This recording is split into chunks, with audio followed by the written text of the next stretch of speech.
This is the setup for the spectroscopy experiment. So we have a light box that I'm going to put the different gas tubes in.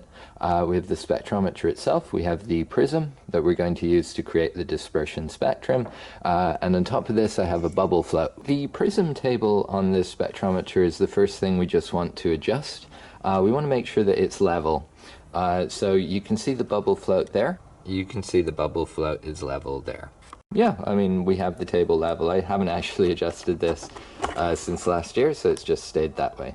There are a few different parts of the spectrometer we want to talk about. The first is the collimator. And the collimator has a focus adjustment knob, so you can see I can turn this to move it in and out. It also has at the back here, which I'll insert a shot of in a minute, a thing for adjusting how wide the slits are. So basically the collimator creates a very narrow slit of light, and by turning the back knob I can make it wider and wider like that. That's the collimator adjustment knob there. Ooh. We also have the telescope here. The telescope is movable, and there's also a focus knob just here, which I'll bring around so that you can see there's the focus knob for the telescope. Finally, we have a vernier scale, and you can see by moving the telescope, I adjust this scale here. You can also adjust the table. So I can rotate the prism table, which is also on its own vernier scale as well. So just watch out when you're taking readings with one of these, make sure that you're reading the one that actually moves, because of course one error that students sometimes make in this lab is to read off the top scale, and so of course even though the telescope moves, they get no change in the position because they're reading the wrong scale, and those aren't the best results of all time. Yeah, that's a problem. You might notice that the vernier scale here is slightly different to the calipers we've used in some of the other experiments. So first of all, what you can see is we have degree markings along the top scale. So it's 330 to 340 that we're kind of interested in here. And then there's two kind of ticks in between, well, two sizes of tick in between 330 and 335. So each of the bigger ones is 1 degree. So it's 3, 3, 1, 2, 3, 4, 5, 6, 7, 8, 9, 40. So that's that. Slightly bigger tick at 5, as you can see. And then in between those two, we have two smaller ticks. And each of those represents 20 arc minutes. So as you'd expect, there are 60 arc minutes in a degree. So it's 330 and 20 arc minutes, 40 arc minutes, and then 331 is how we read that. And then what you'll notice on the vernier scale underneath is we have it marked from 0 to 20.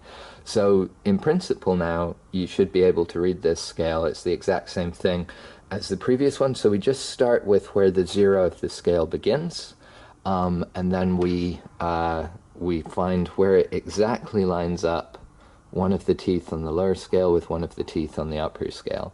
And that will let you very precisely read the angular measurement.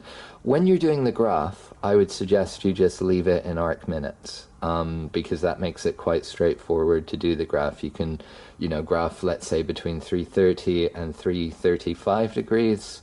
Well, this would be obviously beyond 335 in this example. I'm not going to tell you what it is. You can read it for yourself and figure it out. But you can then have like maybe if you're doing a physical graph, you can do boxes that are maybe each box is 10 arc minutes or something like that.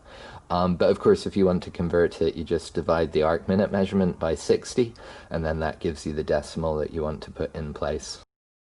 It's quite important for this experiment that you be able to read the vernier scale, so I suggest you make the video full screen and pause it now and attempt to take the reading.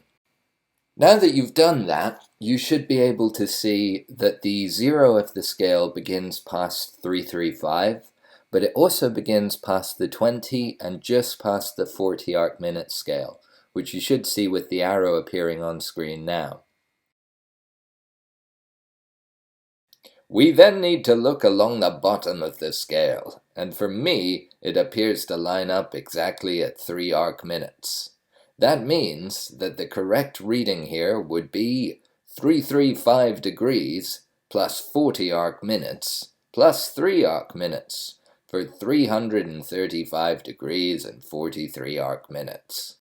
If you're not able to see where I got this from, check with your demonstrator, because being able to read the Vernier scale is an essential part of this experiment.